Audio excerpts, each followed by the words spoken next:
Oke, halo. Assalamualaikum warahmatullahi wabarakatuh. Saya Imam Prayoga dari kelas IF 4310. Di sini akan mempresentasikan mengenai tugas 1 Machine Learning mengenai proses clustering, di mana nanti setelah proses yang dilalui, diharapkan akan ada label clustering, ya. Jadi pengelompokan data. Oke, langsung aja. Di sini pertama-tama saya mengimport library yang dibutuhkan. Ada lumayan banyak library yang dibutuhkan. Kemudian setelah import library, saya akan memasukkan dataset yang tersedia. Di sini kendaraan train bentuknya CSV, ya. Di sini nama data frame saya DF. Saya menggunakan bantuan dari Panda untuk membaca file CSV ini. Oke, kita setelah ditampilkan tampilannya seperti ini. Oke, langsung saja setelah dataset masuk ke dalam datasetnya sudah terbaca, tahap selanjutnya itu pre-processing. Di sini kan dari proses clustering ini ada 3, ya. Tahapan utamanya pre-processing, modeling, dan evaluasi. Oke, untuk tahap pre-processing, kita seperti bisa dibilang mengolah data sebelum masuk ke clustering, di mana nanti mungkin ada data yang belum diisi value-nya, missing value, terus ada kolom yang tidak terlalu penting untuk proses clustering, bisa kita drop, ataupun handling outliner, seperti itu. Untuk tahap pertama, saya akan mendrop kolom yang tidak digunakan. Di sini ada 2 kolom yang tidak saya gunakan, yaitu ID. ID karena dia nilainya atau value-nya itu sama dengan indeks, jadi tanpa ID pun kita sudah punya indeks, makanya untuk mempermudah proses kedepannya saya drop kolom ID ini. Kemudian tertarik kenapa saya drop, karena di tugas ini kita tidak diperbolehkan menggunakan label yang ada. Soalnya tugas kali ini kita unsupervised. Oke, setelah saya drop tampilannya menjadi seperti ini, berkurang 2 kolom, kemudian bisa dilihat ini masih ada atribut yang nilainya 0. Kemudian akan dilakukan pengecekan 0 pada setiap kolom dengan menjumlahkan banyaknya 0 pada tiap kolomnya. Di sini saya menggunakan is0 dan menjumlahkannya, ternyata banyak sekali, ya, kolom yang indeks dari setiap kolomnya itu ada yang 0 value-nya. Kemudian setelah kita mengecek banyaknya 0 itu, ada handling missing value dan object type. Sebelum missing value, kita bahas tentang object type terlebih dahulu. Ada beberapa kolom yang tipenya tuh bukan float 64 atau bukan numerik, ya, masih kategorikal. Nah, tugas kita di sini yaitu mengubah data yang tipenya objek ini menjadi numerical. Di sini kita lihat ada 3 kolom yang memiliki data type-nya objek. Oke, kita langsung ubah aja menjadi data numerical. Di sini saya kasih contoh aja. Jenis kelamin ada wanita dan pria, itu wanita dikasih value 0 dan pria dikasih value 1. Nah, seperti itu contohnya. Yang lain juga sama. Kemudian setelah kita tampilkan lagi data frame kita, sudah tidak ada data yang tipenya objek. Sudah numerical semua. Kemudian masih ada nih problem, yaitu masih ada missing value. Nah, di sini tahap pertama dalam menghadapi missing value, saya mencari nilai skewness ini. Untuk menentukan apakah missing value ini akan di-assign oleh nilai median atau mean. Karena misalnya dari range -1 sampai 1, itu kita akan menggunakan mean. Karena datanya tidak terlalu variatif, sementara untuk nilai yang besar, kita akan menggunakan median. Kita akan menggunakan nilai tengahnya. Oke, di sini kita bisa lihat nilai paling besar ada di premi dan sim, ya, atau nilai yang di luar dari rentang -1 dan 1. Oke, namun sebelum kita kembali antara median atau mean, kita perlu terlihat terlebih dahulu eh, beberapa kolom yang harus di-assign oleh value mode, karena dia tidak mempertimbangkan skewness, karena pilihan value-nya terbatas. Seperti jenis kelamin, value-nya itu pilihannya antara rentang 0 sampai 1, tidak bisa menggunakan median ataupun mean. Kita menggunakan data yang paling sering muncul untuk sebagai penggantinya. Oke, di sini ada 4, ya, ternyata. Ada 4 kolom yang menggunakan mode, bisa dilihat, dan mean yang rentangnya di antara -1 sampai 1, skewness-nya ada 4 juga, dan terakhir ada nilai median, yaitu premi. Oke, kita in place semua dan lakukan pengecekan kembali pada 0, ya. Dan ternyata sudah tidak ada nilai 0. Berarti proses ini sudah selesai. Proses selanjutnya di tahap pre-processing ada outliner. Kita akan menggunakan bantuan Foxplot. Ternyata di sini ada premi yang memiliki outliner yang sangat banyak. Di mana saat untuk handling outliner ini kita menghitung jarak interquartile. Jadi nantinya value yang outliner dari suatu kolom ini akan di-assign oleh nilai dengan perhitungan jarak interquartile tadi yang sudah kita hitung di fungsi ini. Kita hitung dulu fungsi interquartile-nya akan mengembalikan nilai maksimum dan minimum. Oke, ini sub outliners, ya. Untuk outliners-nya yang lebih dari maksimum dan kurang dari minimum itu akan dibedakan dan desain oleh nilai yang sudah kita dapat dari fungsi ini.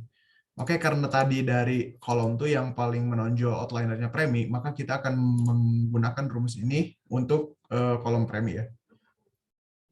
Seperti ini untuk SIM juga. Oke, setelah kita tampilkan box plotnya, ternyata premi sudah lebih baik ya persebaran datanya. Tidak ada outliner lagi. Kemudian setelah handling outliner tadi, ada yang namanya scaling, biar skala dari datanya itu tidak terlalu jauh. Di sini saya menggunakan bantuan dari standar scaler ya. Setelah di scaling, nilainya menjadi seperti ini. Oke. Nah, tahap selanjutnya setelah scaling adalah selected feature. Kita menggunakan bantuan PCI. Namun sebelum itu, saya akan mendrop beberapa atribut yang yang nilai value-nya terbatas seperti jenis kelamin itu cuma ada 0 sama 1 tadi karena akan mengganggu dalam proses selected feature nanti. Seperti ini kendaraan rusak setelah saya count value-nya cuma ada 2, yaitu sekian dan sekian. Makanya untuk beberapa atribut saya drop kembali sebelum menjalankan selected feature. Setelah di drop ada 5 kolom ya yang terpilih untuk menjalankan selected feature.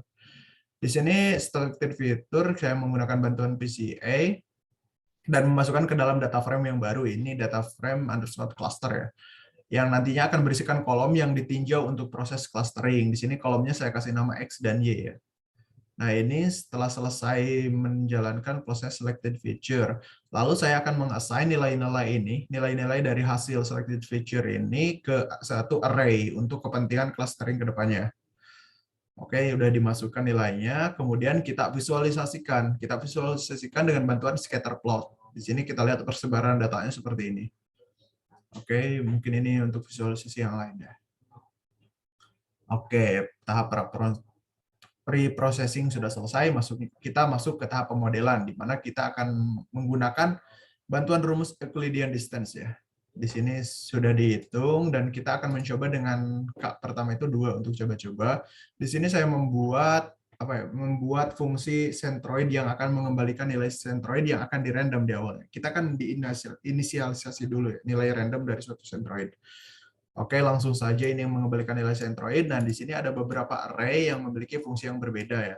Di sini array cluster itu kita akan gunakan untuk menampung hasil cluster nantinya, dan ada juga array C ya. Array C ini akan menampung nilai centroid sebelumnya. Nanti kan ada centroid baru dan nilai sebelumnya. Dan centroid ya tentu saja untuk menampung centroid, dan titik ini untuk menampung pengelompokan nantinya. Oke, kita menggunakan mark. Mark di sini dia memiliki tujuan untuk menghitung jarak awal ya, untuk menghentikan parameternya nanti. Oke, masuk ke looping. Di sini kita menghitung for i in range. Oke, ini akan dilakukan looping sebanyak data untuk menghitungi jarak minimum dari tiap titik yang ada. Lalu dimasukkan ke array cluster ya. Di sini array cluster fungsinya nanti seperti yang saya bilang tadi, selama panjang array yang sudah kita di-assign dari nilai yang sebelumnya itu, yang tahap selected feature. Oke, kemudian akan melakukan pengopian terhadap centroid di sini array. Oke, selanjutnya ada looping yang kedua. For i in range ini untuk mengelompokkan titik yang daerahnya berdekatan, lalu mengubah nilai centroid. Oke, dan ini terakhir akan ada penghitungan ulang terhadap marknya. Oke, selanjutnya setelah main function dari proses pemodelan ini ada yang namanya visualisasi dari clustering tersebut. Di sini ada 3 ya poinnya. Ada clusternya, ada pengelompokannya, dan centroidnya. Oke, ini ada 2 cluster dan saya bedakan warnanya. Terlihat jelas ya perbedaannya. Ini kita print centroidnya, ternyata nilainya sama. Oke, sekarang kita akan memasukkan df cluster, data frame cluster tadi yang sudah dibuat ke dalam array cluster. Oke, kita masukkan, ternyata udah masuk ya. Nah, kita lihat hitung value dari cluster ini ternyata ada 2 sama sesuai banyaknya centroid kita. Tahap terakhir yaitu tahap evaluasi. Tahap evaluasi ini kita pastikan dulu kita menggunakan data frame yang sama, kemudian kita menghitung WCSS-nya. Ini kita gunakan WCSS untuk melihat distorsi dari setiap K yang kita pilih. Di sini saya coba untuk range dari 1 sampai 10 ya. Kita menggunakan library K-means karena ini udah bukan proses modeling ya. Ini udah proses apa namanya tadi, evaluasi. Oke, di sini kita bisa lihat ini namanya elbow method, di mana kita akan mencari nilai K terbaik dari evaluasi ini. Tadi kan udah dibuat tuh beberapa pemodelan. Nah, kita cari ini dari proses evaluasi ini, nilainya berapa sih yang paling terbaik? Dilihat dari mana? Dari elbow method ini. Cara melihatnya yang seperti apa, yaitu dia yang memiliki pergantian nilai yang signifikan. Di sini bisa kita lihat, siku yang paling besar itu dibentuk di 2. Makanya, berdasarkan elbow method ini, K terbaik adalah sama dengan 2. Oke, kita sudah implementasikan, maka K sama dengan 2 seperti ini ya. Oke, terakhir setelah kita buat pemodelan dan menghitung berdasarkan berdasarkan evaluasi tadi K sama dengan 2, kita akan menghasilkan output atau kita taruh data frame tadi ke dalam bentuk Excel. Dan kita akan meng-sort berdasarkan cluster yang sudah dibuat. Oke, ini saya sudah download hasil Excel-nya dan ini sudah dibuat ya untuk Excel-nya. Berdasarkan cluster dari 1, 0. Udah ada 2. Udah ada kolom baru, yaitu kolom cluster yang sudah membedakan pengelompokannya. Untuk eksperimennya sendiri, saya mencoba untuk tidak mendrop variabel-variabel dengan value yang terbatas tadi ya. Tadi kan kita mendrop sebelum melakukan feature selection tuh, kita mendrop beberapa value seperti jenis kelamin, SIM, dan lain-lain. Untuk eksperimennya sebenarnya sama, cuman kita agak ngedrop itu untuk feature selection-nya. Di mana? Sebentar. Oke, di sini kita agak melakukan drop terhadap jenis kelamin, SIM, dan lain-lain. Oke, kita PCR dan dihasilkan seperti ini ya, hasil dari feature selection-nya. Ini prosesnya sama dan visualisasi datanya menjadi seperti ini. Dan jika kita lihat dari proses evaluasi elbow metodenya pun berbeda. Dia memiliki nilai signifikan tuh antara 3 ataupun 1 ya.